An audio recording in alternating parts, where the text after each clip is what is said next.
Olá, pessoal! Sejam muito bem-vindos ao Centro de Referência de Educação à Distância dos Projetos Especiais daqui do Instituto Federal do Norte de Minas. Que alegria estar com vocês nesse curso tão importante para todos nós.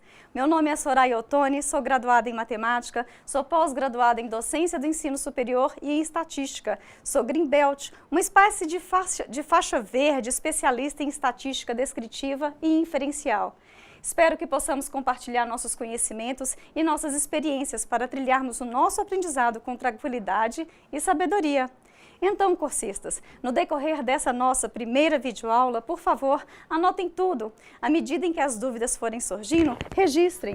É esse registro que auxiliará vocês, cursistas, em nossos fóruns de Tira Dúvida e poderão refletir sobre as questões levantadas, discutir com seus colegas, interagir comigo através da plataforma e, é claro, participar de todas as modalidades ofertadas pela rede. Para que o nosso resultado seja satisfatório, não depende só de mim. Será necessária a dedicação de vocês, a máxima dedicação. Estudem, leiam a apostila, participem comigo de forma efetiva dessas nossas atividades em sala virtual, ok? Tenho certeza de que vocês vão gostar. Vamos começar? Então, quem somos nós nessa nossa matemática da vida? E nas áreas exatas e na estatística, pergunto para você, por que estudar estatística?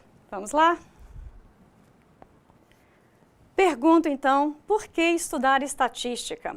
Nesse nosso termômetro a gente está vendo o seguinte, olha só, é a ciência de obter conclusões a partir de dados.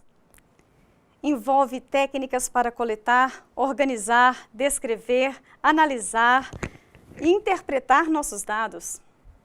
O raciocínio estatístico é útil em aplicações de caráter científico. Pesquisas de opinião e pesquisas de mercado são fundamentais e a estatística está presente nelas constantemente. É um instrumento de grande utilidade na tomada de decisão e, por fim, excelente para quantificar a gestão estratégica. Viram como é importante estudar estatística? O homem é um ser curioso e, como tal, procura investigar sobre tudo aquilo que o cerca. Essa investigação, gente, sugere pesquisa, busca de informações e análise de dados, e tudo isso faz pensar em estatística. Será aqui, nessa nossa primeira videoaula, que compreenderemos a importância da estatística no nosso cotidiano. Então, cursistas, fiquem atentos, fiquem ligados quanto aos conceitos passados nessa sala. Olha só, aqui o relacionamento da estatística com as demais ciências é cada vez mais intenso e mais importante. Na genética, por exemplo, auxilia nas questões de hereditariedade. Ela é valiosa na economia, pois ajuda na análise da produtividade e da rentabilidade, nos estudos de viabilidade econômico-financeira, inclusive. Ela é básica para ciências sociais, principalmente nas pesquisas socioeconômicas. Tem aplicação intensa na engenharia industrial, no controle de qualidade, na comparação de fabricações. Além disso, é indispensável para a administração, programação, medicina, psicologia, história e, de forma direta ou indireta, as demais atividades. No decorrer das aulas, veremos exemplos práticos dessas nossas aplicações citadas. Contar, enumerar, recensear sempre foi uma preocupação permanente em todas as culturas. Civilizações antigas como a Grécia, a Roma, Egito, Israel, Índia, Japão e China, por exemplo, esses povos, o Estado tinha necessidade de conhecer a população, tanto no nível econômico quanto no nível social. Por isso, vamos falar um pouco sobre o panorama histórico da estatística. Historicamente, o desenvolvimento da estatística pode ser entendido a partir de dois grandes fenômenos: a necessidade daqueles governos de coletarem dados censitários e o desenvolvimento da teoria dos cálculos da probabilidade. Definições como censo e probabilidade serão vistos num outro momento. Dados têm sido coletados através de toda a história. Na antiguidade, por exemplo, os povos já registravam número de habitantes, número de nascimentos, número de óbitos, faziam estimativas de riquezas sociais, distribuíam terras aos povos, cobravam impostos e realizavam inquéritos quantitativos por processos que hoje estamos chamando de estatística. Na Idade Média, colhiam-se informações geralmente com finalidades tributárias e bélicas. Atualmente, informações numéricas são necessárias para os cidadãos e organizações de qualquer natureza e de qualquer parte do mundo globalizado, principalmente para a tomada de decisão que envolve coletividade. Mas, afinal de contas, o que é estatística? Estatística é um conjunto de processos quantitativos que serve para estudar, medir fenômenos coletivos. Em outras palavras, é a ciência que preocupa com a coleta, a organização, a descrição, a apresentação, a análise, a interpretação de dados experimentais e tem como objetivo fundamental o estudo de uma população. Esse estudo pode ser feito de duas maneiras, investigando toda uma população ou, se não, por amostragem. Ou seja, selecionando alguns elementos de determinada população, temos uma amostra. Vamos lá. Bem, em nossa apostila temos alguns conceitos estatísticos que vão ajudar a entender o que significa tudo isso. O primeiro deles é a população. Esse círculo de vermelho que vocês estão vendo aqui representa uma determinada população, ou seja, um conjunto de indivíduos que apresenta pelo menos uma característica comum, cujo comportamento nos interessa analisar. Já esse círculo azul, aqui de dentro, representado aqui na tela, temos uma amostra dessa nossa população, ou seja, uma parte dela, um pedaço dela. Então, galera, recapitulando, população é um conjunto de indivíduos e a amostra é uma parte desse conjunto, correto? Mas vamos compreender melhor o que é uma população. Afinal de contas, população na estatística não é só feita de pessoas. Ela pode ser entendida como um conjunto de objetos ou até mesmo informações relativas a um estudo determinado de um determinado fenômeno. Vamos ver alguns exemplos. O exemplo que eu estou colocando aqui para você é uma equipe de ambientalistas que gostaria de fazer um estudo. Paraná é um dos estados do Brasil que tem elevado rigor em relação às leis e controles ambientais. Desejo saber se nas indústrias situadas lá no estado do Paraná, em 2010, existia algum tipo de controle ambiental. Quando falo em população ou universo estatístico, falo de todas as indústrias situadas no Paraná naquele ano de 2010. Viram que nesse exemplo eu não estou utilizando pessoas como minha população? Viram que o meu universo de estudo é um conjunto de dados ou informações? É importante definir bem características de interesse para que sejam delimitados os nossos elementos que pertencem à população e quais são ou não são, quais pertencem e não pertencem a esse contexto. Mas como organizamos essas informações? A população pode ser dividida em dois grandes campos, população finita e população infinita. Vamos lá na tela para a gente poder conferir. A população finita apresenta um número limitado de elementos. É possível enumerar todos os componentes. Estou colocando um exemplo para vocês da idade dos alunos do curso de administração na modalidade à distância da região norte de Minas Gerais. Coloquei aqui para vocês um gráfico. Já a população infinita, que é essa lâmina que está aqui do lado, não significa que ela seja infinito. Representa um número ilimitado de elementos. Não é possível enumerar todos os componentes. Entretanto, tal definição existe apenas no campo teórico, uma vez que na prática nunca encontraremos populações com infinitos elementos, mas sim com populações com grande número de componentes. E nessas circunstâncias, tais populações são tratadas como se fossem infinitas. Um exemplo para vocês é estudar a população de tipos de bactéria que compõem nosso corpo humano. Como vamos contar todas as bactérias existentes no corpo humano? Difícil, não é mesmo? Essa imagem, por exemplo, é de uma placa de bactéria colonizada e seus métodos de controle de contagem, por campo microscópico. É quase impossível saber a população exata das bactérias colonizadas naquela placa, uma vez que ela multiplica rapidamente. Em geral, os universos são grandes. Investigar todos os elementos populacionais para delimitarmos as características necessita muito tempo, ou então o custo é elevado, ou o processo de investigação leva à destruição do nosso elemento observado, ou tem casos de populações infinitas que é impossível observar em sua totalidade. Assim, Estudar parte dessa população constitui um aspecto fundamental da nossa estatística. É por isso que nós temos a amostragem. A amostragem é um processo, é uma técnica, ou seja, é a coleta de informações de parte dessa população. Eu tenho esse cara selecionado, eu tenho esse cara selecionado. É o que chamamos de amostra mediante técnicas e métodos adequados de seleção dessas unidades. Olhem essa imagem, por exemplo. Ela mostra os tipos de técnicas de amostragem. Aqui nós vamos falar um pouco de amostra. A amostra é uma parte representativa, é um subconjunto finito de uma população selecionada segundo métodos e critérios. O objetivo é tirar conclusões sobre populações com base nos resultados da amostra. Para isso, é necessário garantir que a amostra seja representativa, ou seja, a amostra deve conter as mesmas características básicas da população no que diz respeito ao fenômeno em que desejamos pesquisar. Temos aqui essa figura, um grupo de pessoas. Esse grupo de 12 pessoas tem determinadas características.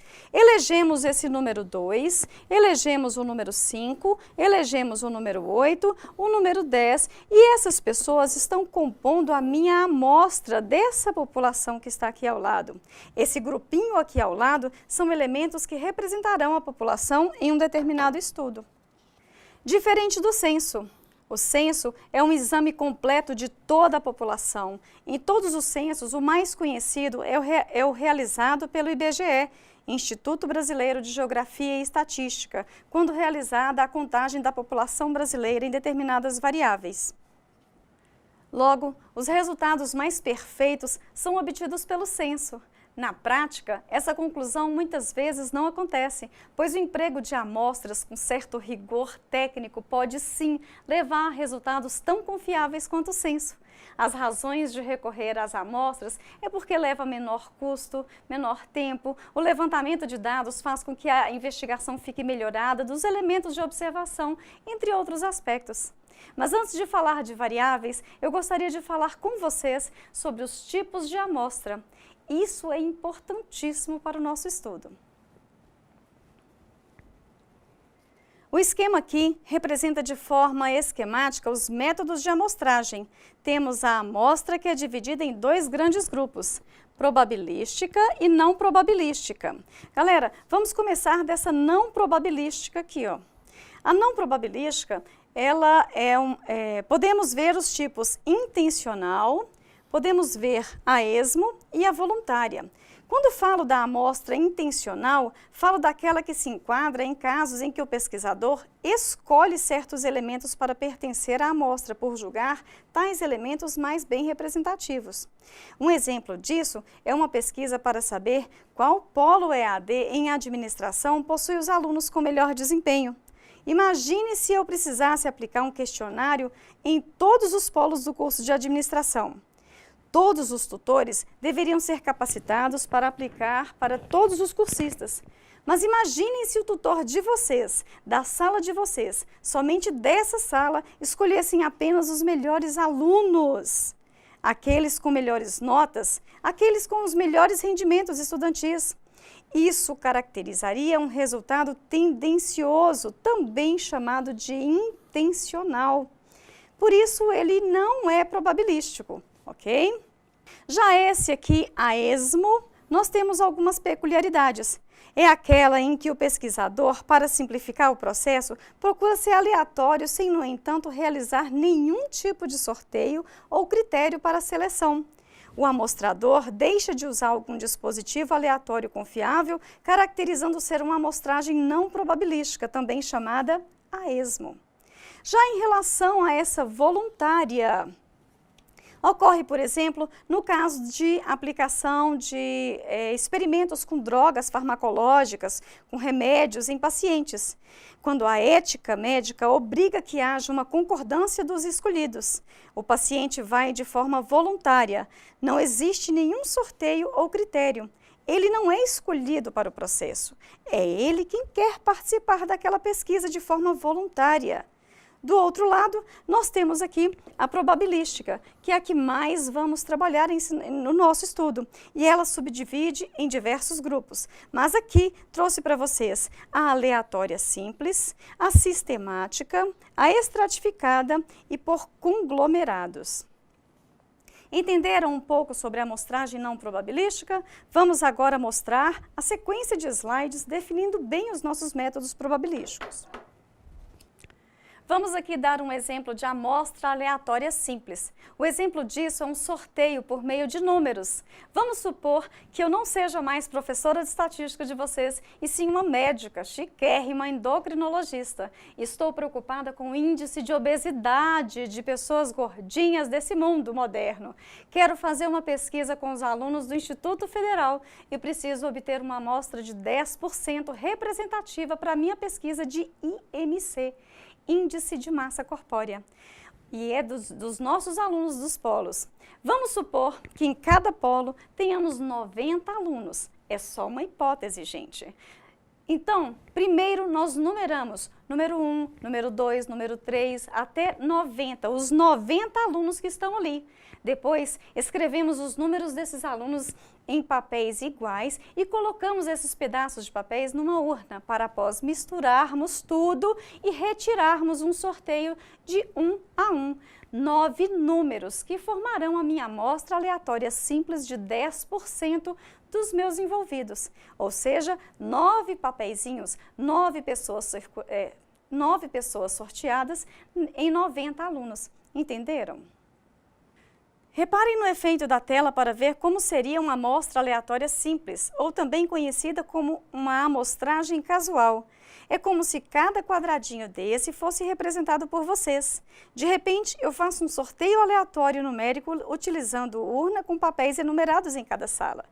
Faço esse sorteio e, como resultado, temos esses quadradinhos de cores diferentes. Viram? De forma aleatória e simples. Sorteio. Uma observação importante: quando o número de elementos da amostra é muito grande, esse tipo de sorteio fica muito trabalhoso, fica inviável. Vamos supor que eu tenha 2.000 cabeças de gado. Deixei de ser médica para ser pecuarista. Olha só, preciso fazer uma pesquisa sobre determinada qualidade de ração que eu tenha usado no meu pasto para a engorda dos meus bois. Preciso de 10% da minha população bovina, ou seja, de 2.000, falo de 200 cabeças de gado que serão sorteadas ao acaso e de maneira aleatória. Mas não tem um laboratório de pesquisa tão grande que comporte 200 gados lá dentro para análise dos meus animais. É difícil isso, não é mesmo? Agora, vamos falar de amostragem sistemática. Quando os elementos da população já se acham orientados e ordenados, não há necessidade de construir um sistema de referências. São exemplos de prontuários médicos dos hospitais, de prédios de uma rua. Enfim, nesses casos, a seleção de elementos que constituirão a amostra pode ser feita por um sistema imposto pelo próprio pesquisador. Por exemplo, suponhamos que tem uma rua gigante com 900 casas, das quais desejo obter uma amostra formada por 50 casas, para uma pesquisa de opinião de mercado ou para saber a qualidade dos supermercados daquele bairro. Como escolher 50 casas dessas 900 casas que tem naquela mesma rua? Podemos, nesse caso, usar o seguinte procedimento. Bom, são 900 casas. Se a gente pegar 900 casas e dividir por 50 casas que comporão a minha pesquisa, 900 dividido por 50, galera, é 18. É só pegar a calculadora. E esse número 18 indicaria o intervalo de casas que eu saltaria. Por exemplo, tenho a minha primeira casa, eu entraria dentro dela, faria a minha pesquisa, sairia dessa casa, saltaria 18 casas e terei a minha segunda casa, 18 casas depois, para poder contemplar a minha pesquisa. Faria essa pesquisa, sairia dela, saltaria mais 18 casas para ir para a minha terceira. Vamos ver como é que seria o efeito nos slides desses termos e noção para que a gente entenda melhor. Vamos lá. Vejam isso. Olha só como são ordenados esses quadradinhos, todos de mesma cor. Agora, observem os sorteados de forma sistemática. Olha só a cor diferente deles, perceberam? Estou saltando de quanto em quanto, deixa eu ver. Minha primeira casa foi sorteada, eu tenho 1, 2, 3, 4, 5, 6, 7, 8, 9, ops, minha 10ª casa foi sorteada. De novo, vou saltar aqui exatamente mais 9, minha 10ª casa foi sorteada para a minha pesquisa. Marquei a 10ª casa após aquela que já tinha sido marcada anteriormente de forma sistematizada. Perceberam a diferença entre a aleatória simples e a aleatória sistemática? A amostragem proporcional estratificada, ela escreve com S, tá, galera? Porque a gente fala de estratos de população ou subpopulações. Convém que o sorteio dos elementos da amostra leve em considerações tais estratos. Daí, obtemos os elementos da amostra proporcional ao número de elementos desses estratos. Um exemplo disso é o seguinte: vamos obter uma amostra proporcional estratificada de 10% daquele nosso exemplo anterior, aquele da médica endocrinologista para fazer uma pesquisa de índice de massa corpórea, lembram? Então, supondo que dos 90 alunos da minha sala, eu tenha 50 meninos e 40 meninas. Portanto, são 2 estratos. Estou separando isso aí por sexo, masculino e feminino. Logo, temos 5 meninos dos 50, que é 10% de 50, 4 meninas de 40, que também é os 10%. Para poder somar, dá 9 pessoas dos 90 escolhidos para representar esses 10% da minha população. Não é isso? Então, vamos ver como ficam os slides para compreendermos melhor também esse efeito por estratos. Numeramos os alunos de 1 a 90, sendo 1 a 50 meninos, 51 a 90 meninas. E procedemos o sorteio casual com urnas separadas, sorteando assim 5 alunos da primeira urna e 4 alunas da segunda urna. Percebem que estou separando a sala de vocês por estrato, sexo masculino e feminino? Nós temos cores diferentes que caracterizam isso? Então agora vamos sortear. Olha isso, 5 alunos de um lado, 4 alunas de outro para o sorteio. Reparem que não foi ao acaso simples por sorteio, mas e sim com urna e que tiveram separados por estrato. Viram que eu tive 9 alunos dos 90 compondo 10% da minha amostra? Estratificado por sexo, que também representa 10% de cada estrato. Bacana isso, não é mesmo? Temos agora a amostragem por conglomerado. Que nome diferente! Em situações corriqueiras, torna-se difícil coletar características de uma população. Nessa modalidade de amostragem conglomerado, sorteia-se um conjunto e procura-se estudar aquele conjunto em especial.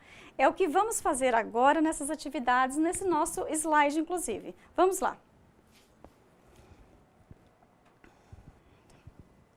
Quero conhecer o perfil da sala.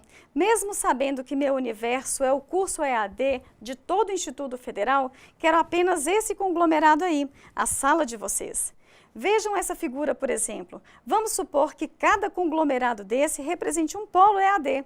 Quero uma pesquisa apenas nessa sala específica, entenderam? De novo, galera, vamos prestar atenção nisso. É muito importante. Temos a população. Temos a amostragem, que é uma técnica aplicada para a seleção de determinada amostra, ou seja, um pedaço dessa minha população. Nos métodos de amostragem, nós temos 2 grupos, o não probabilístico e os probabilísticos. Nós vimos os não probabilísticos, que são formados por intencional, voluntária e a esmo. Nós vimos os probabilísticos, que são formados por amostras aleatórias simples, sistemática, estratificada e por conglomerados. Certo, pessoal? Por favor, prestem atenção. Mas tem um detalhe muito importante que vou fazer agora nesse material que trouxe para vocês. Vai ser enviado para vocês um material complementar e quero que vocês fiquem atentos a isso. Como eu sei que a minha amostra não é suficiente, como eu sei que daqueles 90 alunos, 9 entrevistados vão ser suficientes para compor minha amostra, como é que eu vou representar toda a minha população? Será que 200 cabeças de gado realmente podem compor a minha pesquisa de ração e serão efetivas para o meu estudo? Quantas pessoas eu tenho que entrevistar para compor uma amostra representativa? Como calcular o tamanho da minha amostra para que ela tenha relevância no meu estudo? palavras como relevância, representatividade, significância, serão parte da nossa vida a partir de agora, serão evidenciados de forma proposital. É isso que vamos aprender agora. Prestem atenção, tá bom? Antes de iniciar o cálculo do tamanho da amostra, precisamos definir qual o erro amostral tolerável para o estudo a ser realizado. Afinal de contas, o que seria erro amostral? Para esclarecer melhor, é quando um apresentador de jornal, em ano de eleições, anuncia assim: o candidato X tem 42% de intenções de votos, 2 para mais e 2 para menos. Quando o apresentador cita esse 2 para mais e 2 para menos, ele se refere ao erro amostral tolerável para aquela pesquisa de intenção de voto. Aquilo ali é o que podemos chamar de erro amostral. É uma espécie de intervalo numérico de confiança. De onde até onde eu posso confiar? Se é 2%, eu quero dizer que estou a 98% da verdade. Tão perto da verdade quanto se queira. Se o meu candidato X tem 42% no intervalo de 2 para mais e 2 para menos, quer dizer que o meu resultado da pesquisa pode apresentar uma variação de 2%, ou seja, pode oscilar de 42 para 40 ou de 42 para 44. Entenderam? Não apavorem, por favor, com as nossas primeiras formulinhas. A primeira fórmula que a gente vai adotar é essa aqui. Nós temos esse N0 ou N inicial, ou tão somente N minúsculo, é a aproximação do tamanho da amostra. Tá? Esse N0, por fórmula, ele vai ser igual a 1 dividido por esse E maiúsculo aqui, ó. Esse Ezão é o erro amostral tolerável. Por exemplo, nessa reportagem, nós falamos de 2%. 2% para mais ou para menos, não foi isso?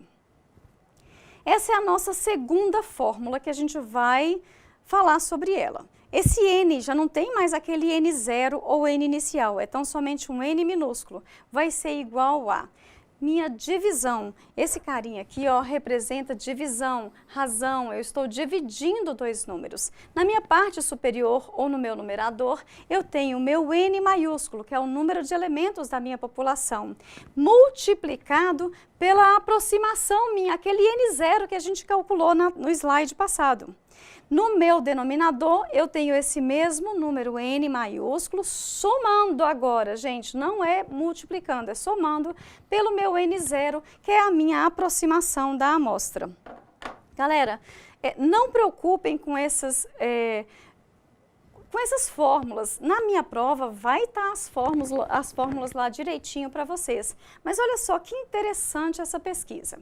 O Instituto Federal de Minas Gerais contém em um dos seus ambientes virtuais 2.000 alunos do curso técnico em administração, online naquele exato momento.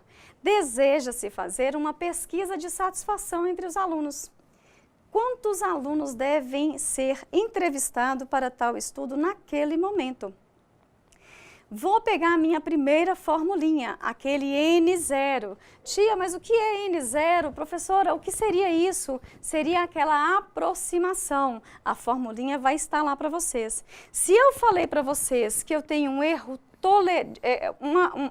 um erro amostral tolerável de 2%, nós sabemos que 2%, povos, é igual a 2 por 100. Não foi isso que nós aprendemos na matemática financeira?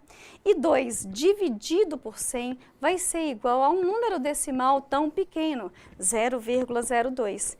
Esse carinha aqui, ó, esse cidadão é esse aqui, ó, tá bom? Vai ser representado por esse E maiúsculo. Nosso N0, ou o que nós chamamos de aproximação, não é a formulinha? A nossa formulinha não é composta de N0 igual a 1, que vai dividir esse cara que eu achei aqui, ó, 0,02, só que ele está elevado ao quadrado, tá bom? Quando eu pego a minha calculadora e faço as minhas contas, eu vou chegar ao seguinte número. Meu N0 igual a 2.500. Não fiquem apavorados, pelo amor de Deus, vamos ficar todos tranquilos e vamos para a segunda parte, é a aplicação da nossa segunda fórmula. Poxa, tia, foi dado aqui para gente que o nosso número são 2.000 pessoas, 2.000 alunos que fazem parte do nosso estudo. Nós achamos na nossa primeira formulinha esse nosso N0 igual a 2.500. Então, vamos lá. Aplicando essa minha segunda fórmula, nós temos aqui na parte superior nosso N, que é 2.000, multiplicado pela minha aproximação, que foi o valor que eu achei, 2.500. Isso, 2.000 multiplicado por 2.500 vai dar um número gigantemente grande. Esse número vai ser dividido, então, por esses mesmos 2.000, só que dessa vez somados aos meus 2.500. Ao fazer as minhas contas, é claro, chegamos a esse número aqui, ó. O número de pessoas entrevistadas deve ser 1.111 pessoas.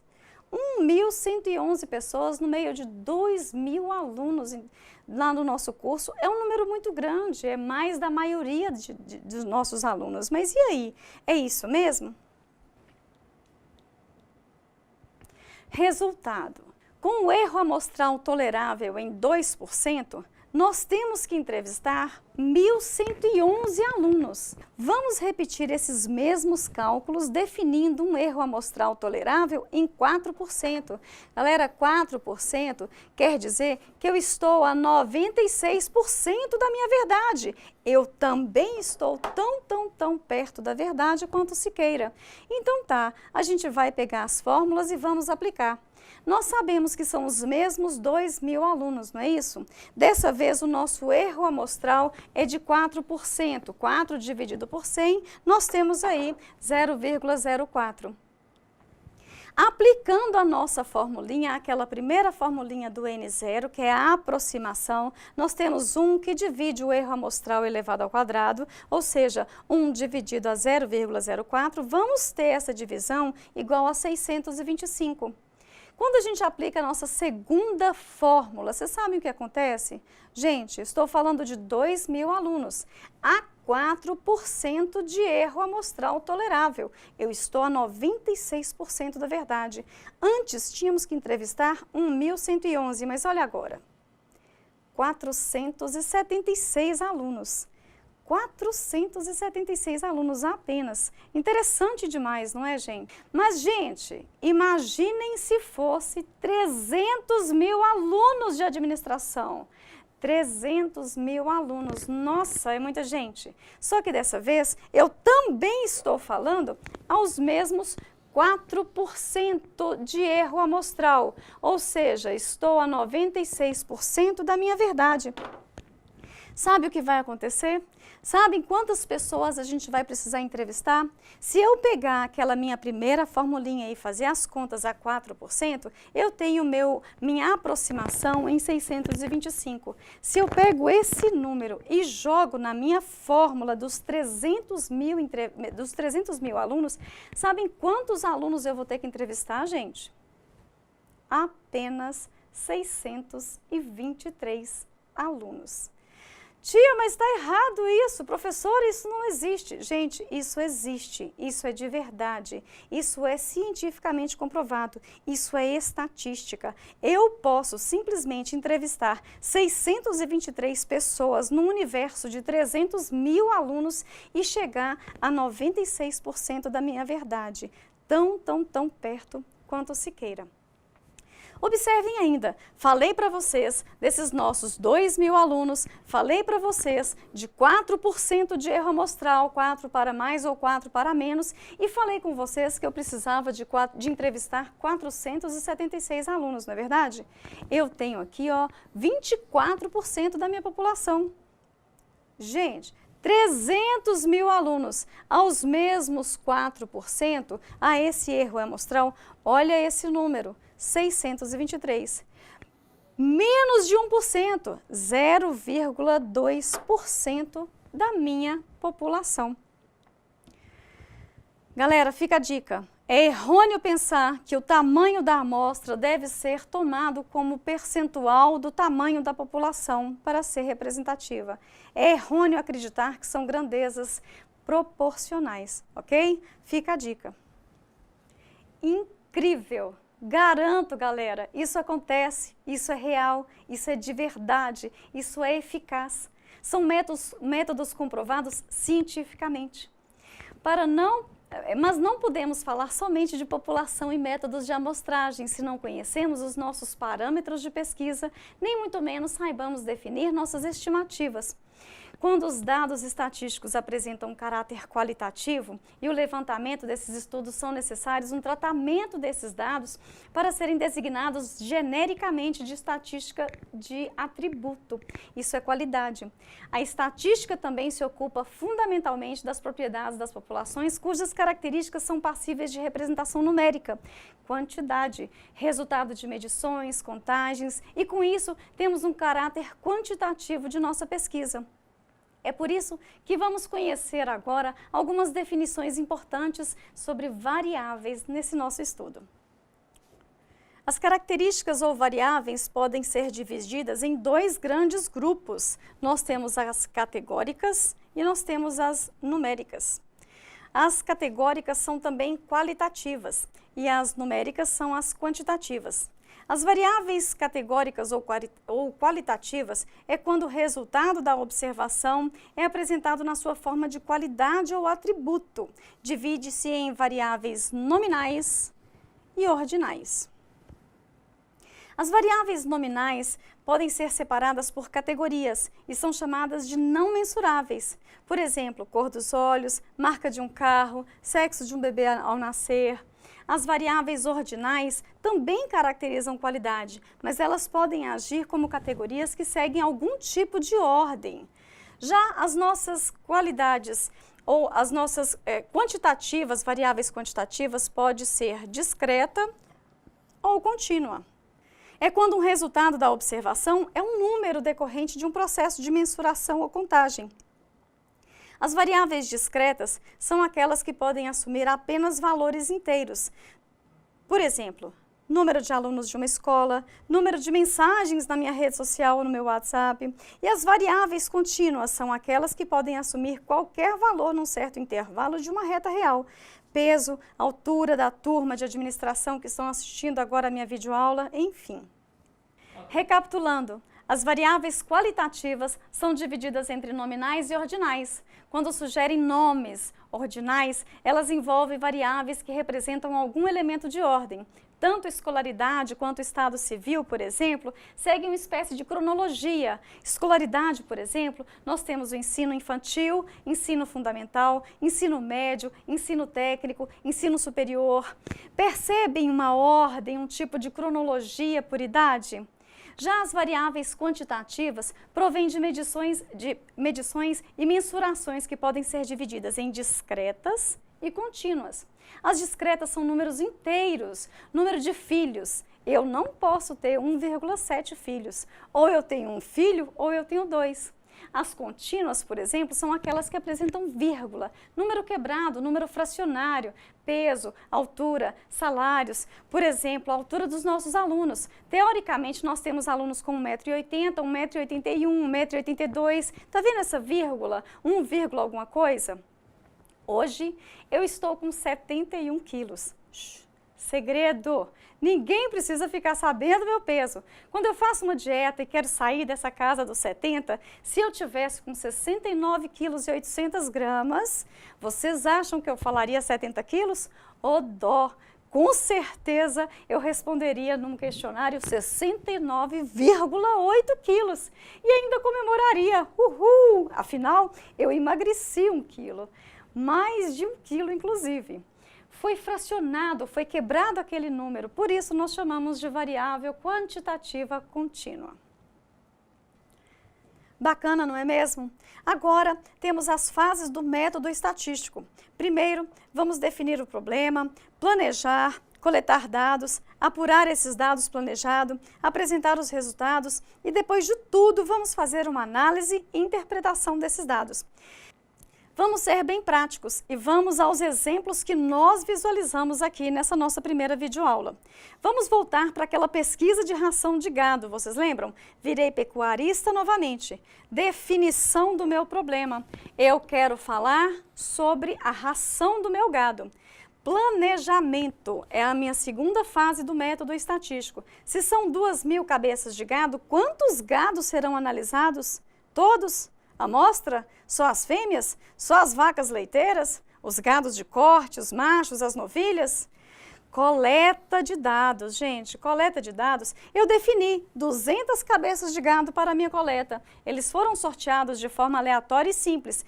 Mas e aí? Serão pesados durante 12 meses ininterruptos e esses gados comerão do nosso pasto que foi submetido a uma ração especial. A apuração do dado é o meu próximo item, levar todas essas informações para uma planilha eletrônica e separar por porte, por tamanho do gado, por sexo, por idade, por peso, por evolução de crescimento. De repente, minha outra etapa é a apresentação desses meus dados. Elaboro tabelas e gráficos com dados absolutos, percentuais de minha pesquisa nesses 12 meses, enfim. Para finalizar, nós temos a análise, que é o nosso primeiro momento e já faz parte da estatística descritiva, estou descrevendo.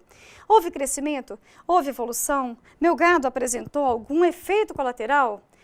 E aí, o crescimento ficou comprometido ou não? Está abaixo do esperado? A maioria deles responderam bem a essa ração? Toleraram bem? E aqui nós já vamos para a interpretação e posterior inferência. Se sim ou se não, se engordou ou não, se cresceu bem durante um ano ou não, essas 200 cabeças de gado vão representar todo o meu universo. Se das 200 que eu analisei, 180 animais engordaram bem, ou seja, 80% responderam bem à ração, posso concluir que as minhas 2.000 cabeças de gado também apresentarão resultado similar. Cheguei à conclusão, por meio de uma amostra, que todo o meu gado, de forma similar, fará bom uso dessa ração. Bom, finalizamos aqui a nossa primeira videoaula. Espero que tenham gostado e, por favor, vamos ficar atento a todas as nossas atividades. Qualquer dúvida, estaremos juntos nos nossos fóruns. Gente, um beijo para vocês e tenham uma ótima semana. Até breve.